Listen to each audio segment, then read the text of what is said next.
Sebelum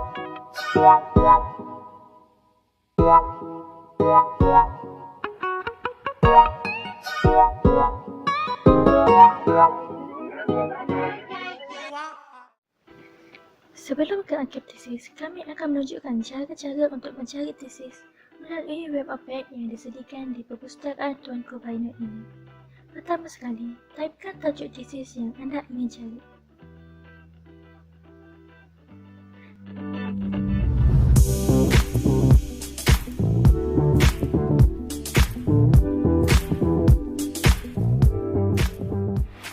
Di sini terdapat beberapa tesis yang tersedia dan pilih salah satu tesis yang anda inginkan.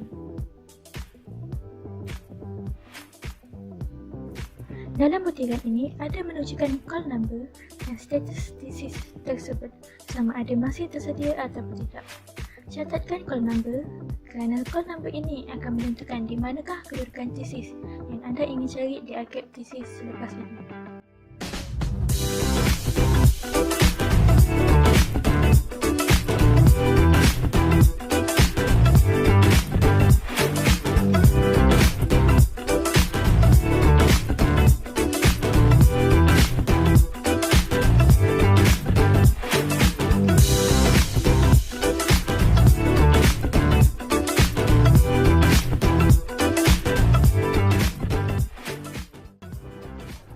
Selepas mengetahui call number dan kedudukan tesis anda bolehlah mula untuk mencari tesis anda di akhir tesis.